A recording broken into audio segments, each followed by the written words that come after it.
This video was originally recorded June 2019 at the home of Robert and Nena Thurman.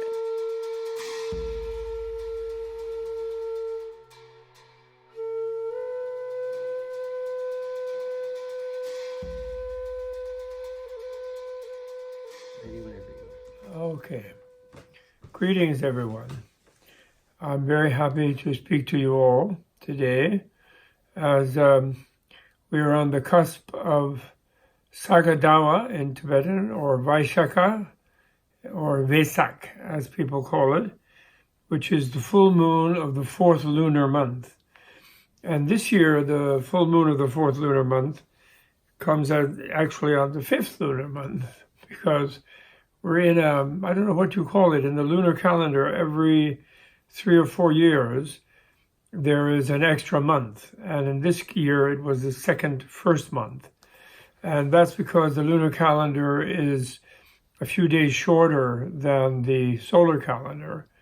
And therefore, that adds up over a couple of years. And then there's another extra month, and they have to get rid of that to get back into sync. And so this, therefore, is Vesak coming up. I'm forgetting whether this is considered Vesak in other lunar calendars than the Tibetan one. I'm afraid I can't tell you that. But in any case, I think it's Vesak for everybody. I don't know how they handle the issue of the extra month in other traditions. And could be that we're a month late as far as the Sri Lankans, the Thais, and people like that. I'm just not even sure, you know. But anyway, this is Tibetans on Monday, the 17th of June, celebrate the Saga Dawa, they call it. That is the Vesak month there in Tibetan. When Buddha both was born, in their view, which again is different from other traditions, when he attained his highest enlightenment, and when he attained his Parinirvana.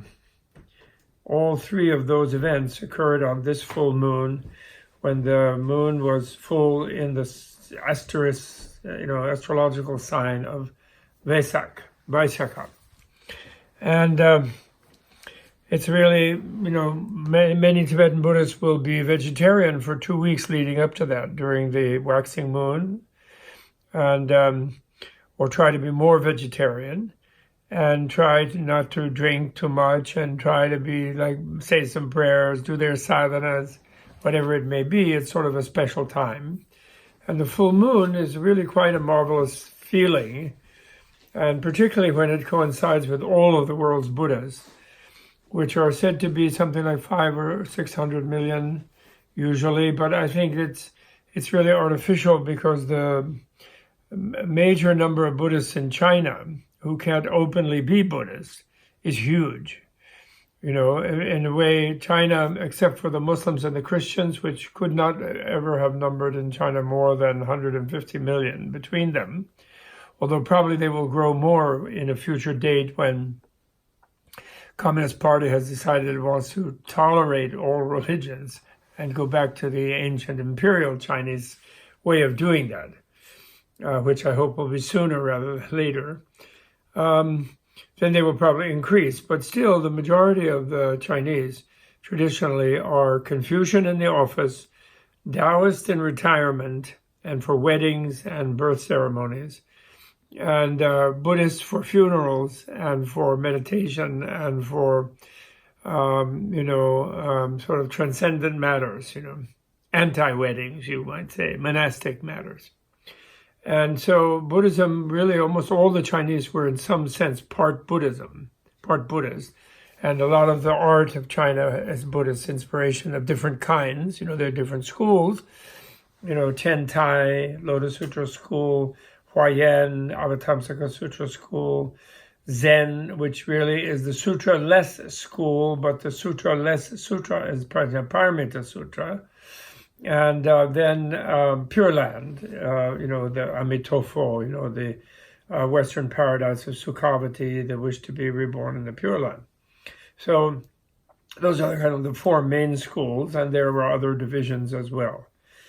And so when all of those are combined to celebrate at least the Enlightenment Day, which there's no disagreement about, and I believe also Parinirvana Day, they all agree that that was also the same day, then it's a marvelous world vibe remembering Shakyamuni. When Shakyamuni did attain enlightenment, he touched the earth just before he did. And the reason he touched the earth, and the statues you see of Shakyamuni holding one hand in meditative posture, so often with a begging bowl, on the left palm, that is in meditative posture, and one touching the earth. And when he does that, he is witnessing, calling the earth to witness all his millions of previous lives, where he gradually became a human and then a bodhisattva, and then he gave his life for others. He devoted himself, as a bodhisattva does, compassionately and altruistically and artistically for others' sake, to make them happy and free of suffering, and finally became a Buddha by doing that. And he touched the earth to show to call the earth to witness, because he was in dialogue with the devil, Mara, the heavenly devil. There are 4 kinds of devils, but all of them attacked him to try to prevent him from attaining enlightenment, because his one person attaining enlightenment on a planet affects everyone on the planet and helps turn people's attention toward their own individual fulfillment in the higher state of happiness and compassionateness and effective artistry of making a beautiful life for themselves and others.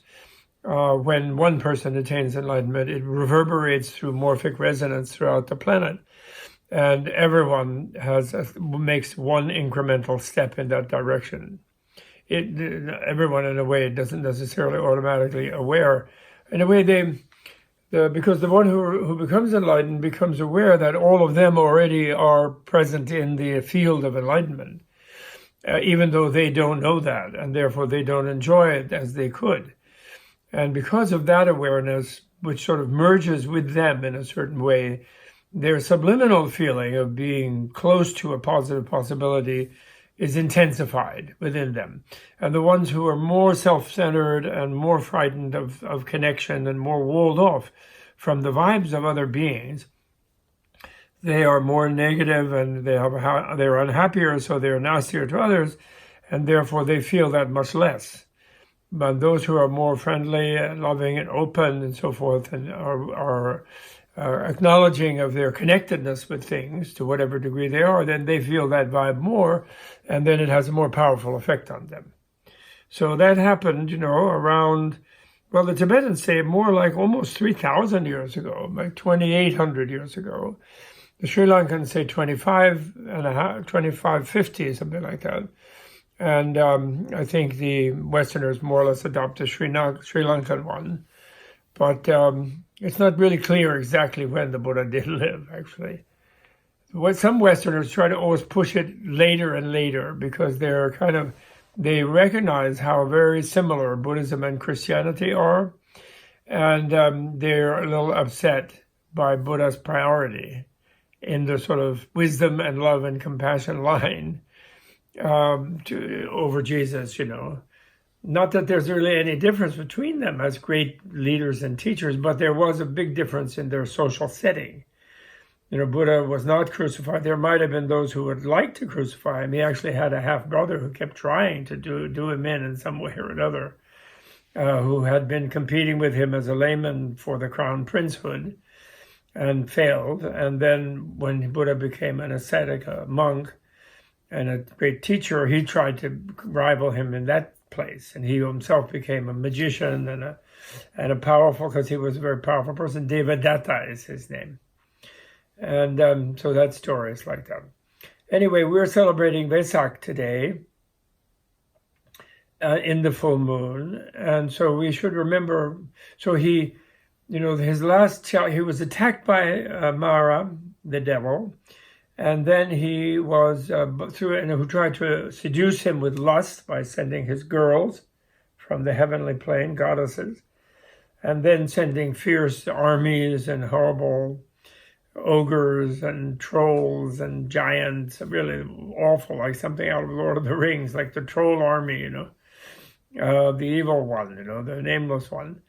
And all of this failed. And then the last thing that the devil did was, well, he tried to challenge Buddha's self-confidence in a way. And he said, who asked you to be Buddha? How dare you say you're going to save everybody by teaching them, or you're going to teach everybody, you're going to open the door to freedom for human beings on this planet. Who asked you, blah, blah, blah. And so Buddha then retorted to him, well, you became the head devil by doing one good thing when you were in a hell once, but being compassionate slightly to a fellow devil there. And from that single altruistic thought in your mind, you didn't have to do anything, but you just had a thought. And from that, gradually snowballed until you became king of the devils, who usually never have an altruistic thought. And that's why they're unhappy, and that's why they're devils. Buddha said to Mara, and so Mara said, okay, your own clairvoyance of former life is such that you are my witness. And then what's your story? And then Buddha said, well, I was altruistic in such a huge way, giving life, body, wives, country, children, kingdom, wealth, eyeballs, bloodstream, whatever it was. I gave to beings again and again over infinite numbers of lifetimes. And so now I can have the infinite attainment of Buddhahood to really fulfill my gift of beings, of helping them find their own freedom. And, said Mara, well, who could possibly be a witness of you doing that? You're my witness because you have clairvoyance of past lives, but who could be your witness of so many deeds that you're claiming? And so Buddha said, well, Mother Earth is my witness because I did this on this planet Earth, Buddha said, sort of catering to the basic Buddhist level of Indian culture that this is sort of the only planet like our modern one, which is not the Mahayana level. Mahayana is much more sci-fi. They're completely aware of millions of other planets, actually, all the time. Beings come from them and go to them in Mahayana vision. But in this story, it's just this planet. So he touches Mother Earth, and Mother Earth jumps up and begins to recite his former life stories, who said she's aware of all of them, and she's the witness for all of them. And then the devil goes, oh, drat, and he finally gives up and goes back to his devil heaven. And that devil doesn't really live in the underworld. He's not the sort of horny, weird character, all scaly and horny, a Lucifer type of image that we have in the West, in the Disney films or whatever, of a hell-bound devil. He lives in a heaven, actually, and he's usually uses lust to ensnare people. And he has a lot of beautiful slave girls and things, horrible guy, pimp kind of. Anyway, so then Buddha meditates, and then in meditating, he rehearses all that memory of previous lives, and he adds to that during his night of meditation, last night of meditation after defeating Mara. He adds to that remembering other beings' previous lives, and therefore remembering his complete entwinement and entanglement over infinite past time with them all. And then he finally, in the early pre-dawn twilight, seeing the morning star, supposedly, I think everyone agrees it's in that pre-dawn twilight time, he suddenly achieves his complete Buddhahood. And a kind of breakthrough thing, although gradually built up to over millions of lifetimes, really, as he puts it. And then there are esoteric versions of the story that are also good. But then upon attaining that and realizing his oneness with the universe as it is in the present, and also as it was in the past, and also as it will be in the future, which is the only reason why he sort of becomes a Buddha, that is, becomes perfectly free of suffering, attains nirvana, freedom from contamination, as they put it. The third wisdom of that night is that he sees the other beings' freedom in their future, knowing that they feel they're in a present locked away from their future. But to him, their future is as real and as present as their present is. And yet he also knows that they think of their difference, and he engages with that difference. So it's quite complex, his realization. It isn't just blah, something where everything all disappears. into a wave of something. Everything appears and disappears, or disappears and appears. He's blown away by being one with all of it just as it is. And then he says, he describes his feeling, and he says, profound, peaceful, or really not really peaceful as an adjective, he just says peace, profound, peace, a clear light, which sort of infinite energy, that means. Doesn't say emptiness, he says clear light. Then he says uncomplicating. In other words, the clear light that he sees is not doing anything because its energy is infinite and it's sort of everything is already satisfactorily done. Somehow he sees it, the past, present, future, infinite and immediate, macro and micro, clear light, that's all it is. This infinite, self-transcending, self-giving energy, which it also means love in a way, but it just says clear light. Then he says uncomplicating or unproliferating, nishprapanja, not because it's not doing anything, it's not creating anything. Anything that's where their suffering is being created by people's ignorance, he sees that. And the energy, the basic energy of the universe is not creating anything, but it's giving to anything whatever it needs. It's able to be drawn from endlessly because it's of infinite energy, infinite abundance. And finally he says uncreated, itself uncreated. In other words, no one or no thing or no process created it. It's just the way it's always been. He realizes that. He realized in the way, therefore, it's like the ultimate, enlightenment is said to be the ultimate, I always knew that experience, aha, which is, oh yes, I always knew that. In other words, when you realize it, apparently, you realize you always knew it, but the part of you that knew it, let's say, which is a divisive way of explaining it, but that's why it's inexplicable. But anyway, we do explain anyway. So the part of you that knew it was inaccessible to the part of you were focused on, because you were held by ignorance apart from your deeper inner knowledge, let's say. I think that makes sense, although ultimately it shows paradox, doesn't it? So, because the one that knows that everything is fine already is the deeper and more powerful and more real one. So why doesn't it automatically overwhelm the other one? Why does it take us some effort? Well, maybe ultimately it doesn't when we get there, but it seems to when we feel we need to get there. So it will all break down. And then he said, so this reality is like an elixir of immortality, amrtavan, it's like a amrtaiva, like a deathlessness. It's like deathlessness, but by deathlessness he meant like an elixir, like a nectar, so sweet, so blissful. So like immortality is this reality that I have discovered, that I have experienced, that I do experience, Chöchikgornye in Tibetan, but then he says right away, whoever I teach it to, they won't get it.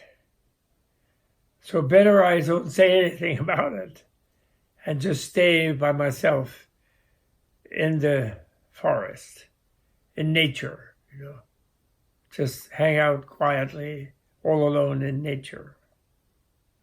So he immediately says this marvelous thing, like, I know everything. I know the real reality is so blissful and wonderful and great and peaceful, etc., and totally fulfilling, total freedom and bliss. But I can't explain it to another. They won't get it just by hearing my words.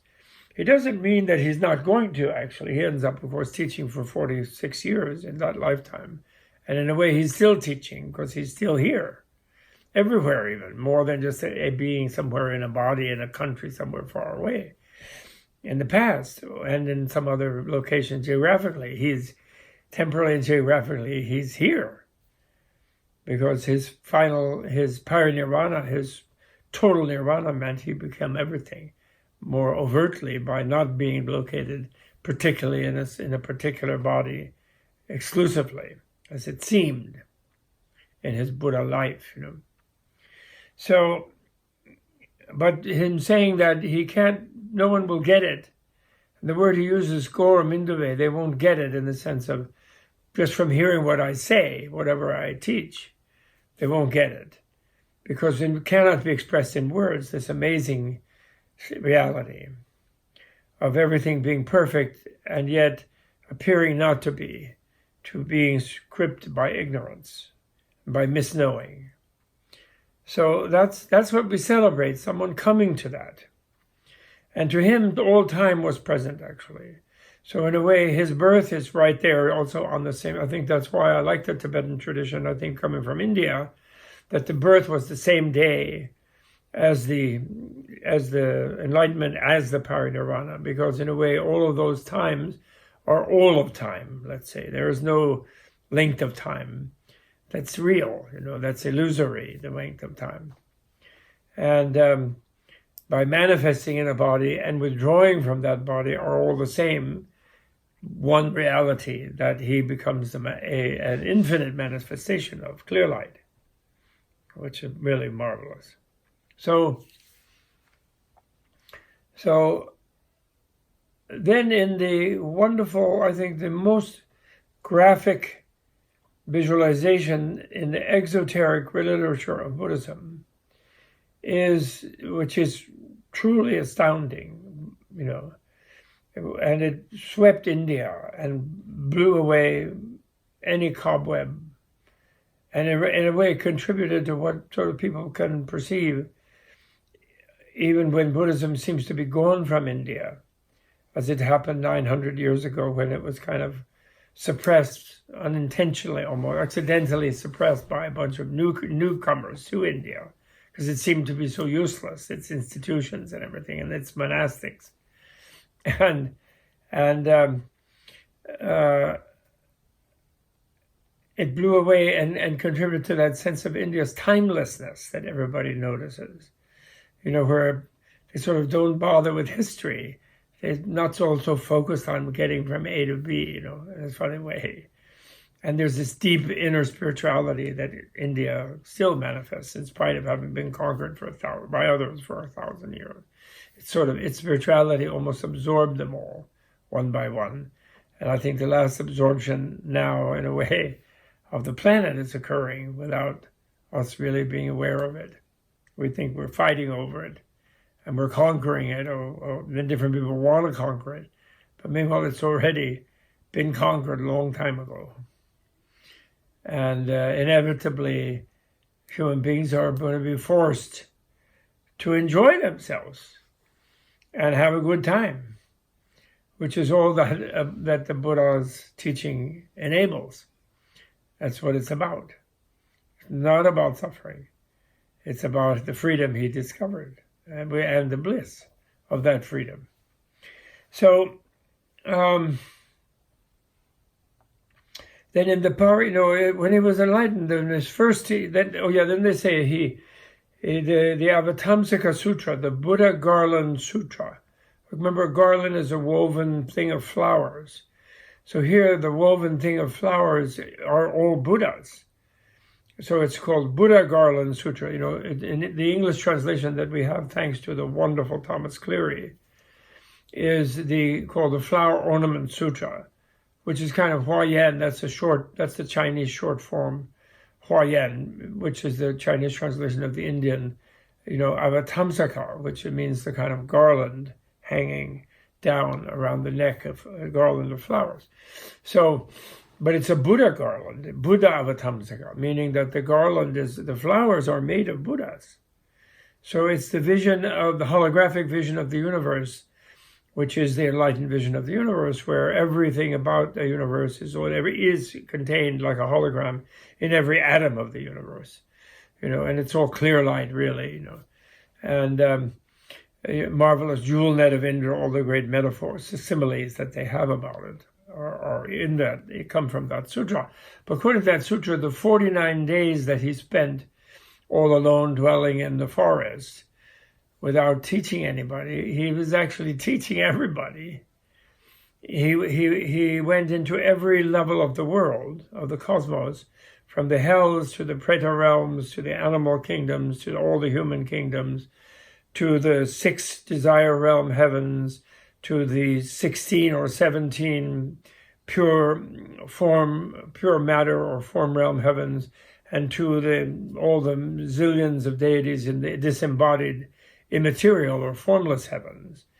And he gave teachings in all of these places, emanating in different, perhaps in a way, it took 49 days in sort of ordinary history, but maybe it was like still going on everywhere or something like that, some sort of eternal thing as he went higher and higher in the heavenly planes, up to the highest plane of material realm where the Brahma deity dwells, and actually above where the Brahma deity dwells. In the second, that's why I say 16 or 17, sometimes the Akanishta, that highest form realm heaven, is divided in two, that where Brahma dwells, and that's where the Buddha, and then above that where the Buddhaverses are, the celestial Buddha lands, like Sukhavati of Amitabha and things like that.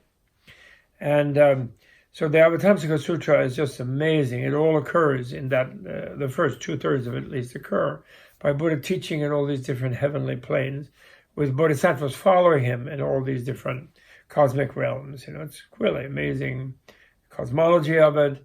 And it's and one aspect that's amazing, of course, it's different from the modern astrophysics. But one thing that's intriguing and fascinating about it, in spite of the humility of modern Buddhists, that, well, Buddha, in general exoteric terms, he kind of let people feel that, the world was terra-centric and sun and moon go around it, which, of course, relatively speaking, is true. And even sun and moon seem to have the same size to the naked eye. So he catered to that, which was the current view. But nevertheless, the one thing that's really intriguing is that in Flower Ornament Sutra, in Garland Sutra, in Buddha Garland Sutra,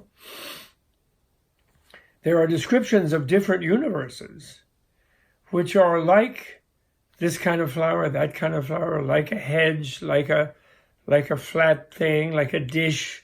There are all these things which, when we look around at different galaxies, a nebula with the Hubble telescope, we see all these different shaped universes, or galaxies, we call them. And then, of course, there's beyond a certain distance we can't see because of the nature of light and the nature of our vision, Which doesn't mean that it's not infinite, actually. It just means we don't see any further. And, that we don't see a wall, somebody saying this is the end. In fact, it's philosophically incoherent to think that there could be a limit to the limitless universe. And so that coincides, actually. The vision of different galaxies coincide with the different of what they call billion world systems. What the in ancient Mahayana sutras they call the billion world systems. In the desire realm at the human plane level, because I guess it looks different when the different heavenly planes, But I don't know. Nobody's ever tried to fit them together, so we don't know. So it's hard to translate the things you see. I call them billion world galaxies, but they're just billion world systems. Is the literal Sanskrit, Sahasra, Trisahasra, Lokadatu. So Buddha's enlightenment. Now then, the Parinirvana Sutra is really wonderful because, just let me say quickly, I don't want to go on too long. In the Mahaparinirvana Sutta, there's 2 of them, and there's a Pali one, and then there's a Sanskrit one, a Theravada one, and a Mahayana one. And the Theravada one even doesn't have Buddha disappearing into nothingness, so to speak, when he leaves his body. It has him leaving into the Akanishta, into the highest form realm, heaven, the place where matter almost becomes infinite and therefore transcends itself. Mass becomes infinite. So speed of light, you could say. where it kind of goes beyond speed of light. And on that event horizon is where he leaves, which actually fits sneakily, although he doesn't mention anything about Buddha lands, Sukhavati, Buddha paradise lands. It fits sneakily with Mahayana cosmology, where that's where the Buddha lands are. So in a way, he goes to Buddha land, or he goes to this land, which Buddha sees as a Buddha land, you could say. So that's in the Pali one, and in various other ways he hints in the Pali one that he's not leaving, he's making his own body one with everything. So he's there enfolded with everyone, and they can find Dharma everywhere because they will find him everywhere. So he's not abandoning anybody, actually. But he is teaching them impermanence by leaving the continuum of a seemingly separated and exclusive body that he seemed to be occupying, had been the body of Prince Siddhartha, and then was the body of Shakyamuni Buddha. So he abandoned that one, and boy, did they lament it in all versions of the Parinirvana Sutta. Pari, which is always wrongly translated final Nirvana Sutra, is not final, it's total. Pari means thorough or total. So his total Nirvana, which happens also on this day, is where he becomes one with everything overtly by not exclusively appearing as anything, as the old body that people were thinking of. And we still, when we see an image of Buddha, we think that's Buddha. But even when he was alive, the great sage Vimalakirti, the layman, stood in front of him and said, I don't see Buddha when I see your body. Meaning, you are me also, you are everything. I know that. So I'm not saying that when I see what seems to be an exclusive embodiment of Shakyamuni, which is you, that's not Buddha to me, because I know you are everywhere, as well as manifesting in that form, because that's how people can relate to you at the moment. So that's stated right flatly, and so in Parinirvana though, but then when he first starts teaching after the great teaching of the Buddha Garland Sutra, he then goes to Varanasi and he teaches people at a different level, starting with the four ascetics who were suffering, with him for 6 years, starving themselves and torturing themselves in various ways, etc. And he teaches them the Four Noble Truths. He says, this is suffering, and looking at them, that's really quite true. And it has a cause, however, luckily, which we can understand, that cause being craving based on ignorant feeling of separateness from the world.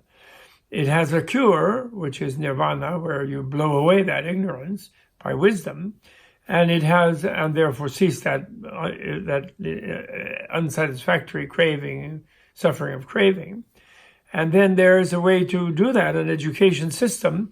You educate yourself in ethics, you educate yourself in your mind, and how to use your mind and intensify the ability of your mind, and you educate yourself with that more empowered mind in wisdom, the understanding of yourself and of the world, in the Eightfold Path and so forth. And that's what he taught them, the Four Noble Truths. However, in various moments in his life, when he teaches the Lotus Sutra, where he shows that life and death are not different, and to really be alive, you're fully aware of death, and therefore there's no death in the sense of something opposite life as far as you're concerned. It's just you transition moment to moment in a continuum. And in the Lotus Sutra he teaches, in other places he teaches, in Vimalakirti he teaches, in the Goddess chapter, and especially in the Parinirvana Sutra, he teaches the Four Nobler Truths, I would call them, which are the opposite of the Four Noble Truths. He teaches that everything is bliss. He teaches that that's because everything is, the suffering is overwhelmed by the Buddha bliss, which is eternal and beginningless, has always been there. He teaches that nirvana is everyone's natural state. And he teaches that the Eightfold Path is a celebration of that situation, and it's all perfect and pure, and everything is utterly great. What I call the nobler truths, which are in a way which is also the province of the esoteric teachings that he makes, and which are kept hidden from human beings for 1,000 years, and still are really kept a little bit hidden from most people, because they would misunderstand the vision of everything being already perfect as either being unrealistic and totally nonsense because they're so miserable themselves, or as legitimizing their behaving any old which way and being negative and being mean and being greedy and self-centered because everything's perfect, so my self-centeredness is perfect, etc. So they would misunderstand in those two ways unless they already have some level of feeling of the deep blissfulness, the deep well of blissness that is all of our reality. So that also we celebrate on this day, in this full moon, the perfection of everything, the nobler truths, which don't really contradict the noble truths, in which really the reality is really the third one, which is bliss, freedom, nirvana, being blown away, That's really the reality. So it's there, but it's not emphasized there. He reaches more deeply into our sense of suffering with the first two and the last of the more ones that engage with us in our more illusory level, ignorance-governed and driven and instinct-driven illusory level. So there's no contradiction. He is the great teacher who engages with us with whatever we need and still does. And we're now engaged as a whole planet on coming to face the lesson of self-restraint, the lesson of nonviolence, and the lesson of taking responsibility for our own individual importance as one of the jewels in the jewel net of Indra, as one of the atoms that contain the whole universe, ourselves, and our own responsibility, therefore, to be of help and be of loving kindness to all beings, which we naturally want to do when we really feel well, when we feel this energy of bliss within ourselves, And all the great teachers of humanity, Jesus, Moses, the female ones, the Shekinah, I'm so thrilled. There's a wonderful book I recently encountered, thanks to the great Anne Lamott, a book called, what's it called? It's called Mercy, Wild Mercy, and in which Shekinah is simply treated as female, not as a ghost. The Shekinah, what becomes in Christianity, in formal Christianity, the Holy Ghost. Shekinah, Sophia, the wisdom goddess, of the West, And, so you have Father, Mother, and Son, rather than Father, Ghost, and Son. The female contribution is recognized there. And I was so thrilled with that. So I have to always mention it.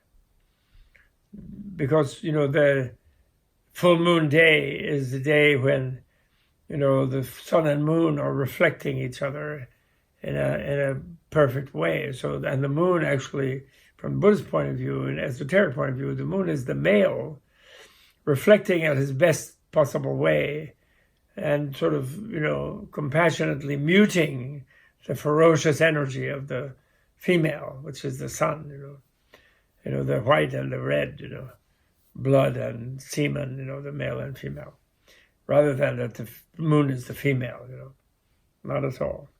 She's the power, actually, and the male is kind of muting and balancing of it, and celebrating it, complimenting it, worshiping it, actually, by reflecting it in a white light. Really cool.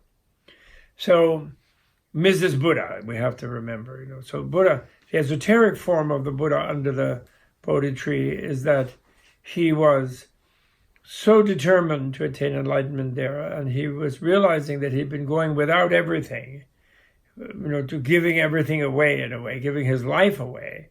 And what he realized he still was doing was breathing. And so he decided he would give up breathing, and he would stake everything, stake his last breath insist on the immediacy of the possibility of enlightenment.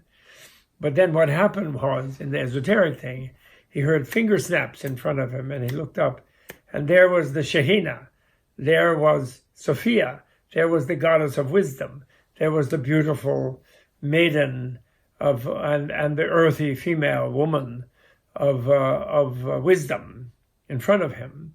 And she said, "Oh man, you're going to just choke like that. You're just going to kill yourself. You're going to wreck your regular body, coarse body, in which you can manifest the Buddhahood.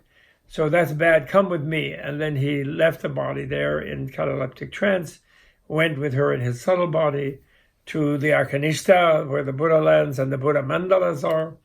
And then he was embraced by all Buddhas and coronated, you could say, as a Buddha, received and initiated, you could say, as a Buddha, and then returned. And that's why when he returned, his body turned all filled out, golden, and restored health and restored energy. And the initiation is hinted at in the exoteric version by that he received that divine body of yogurt and rice and honey. A divine sort of ice cream was given to him. But, one bowl of honey is not going to restore the health of 6 years of self-torture. So I like the esoteric story as more realistic. But, of course, esoteric for that matter.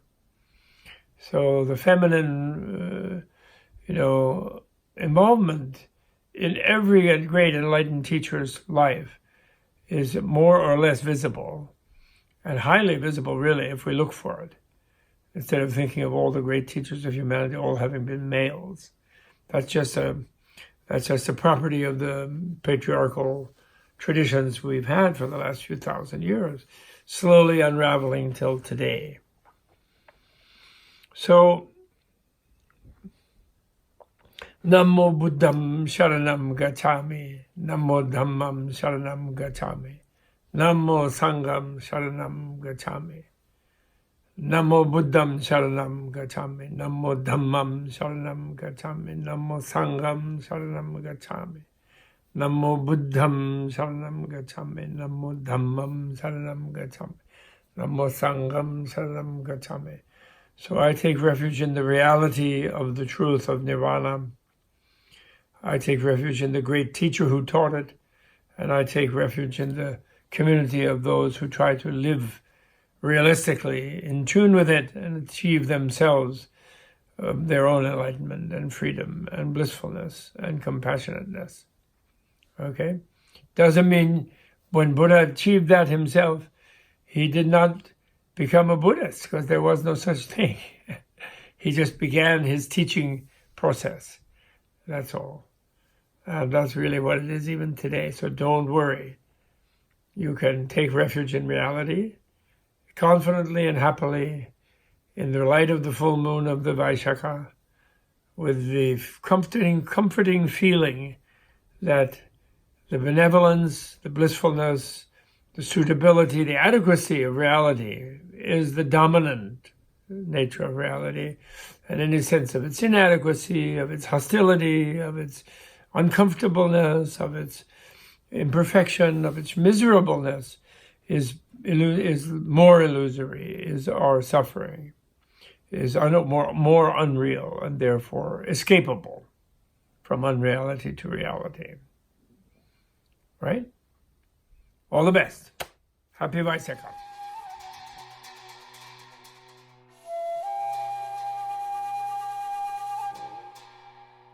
This video was brought to you in part through the generous support of Tibet House US membership community and viewers like you.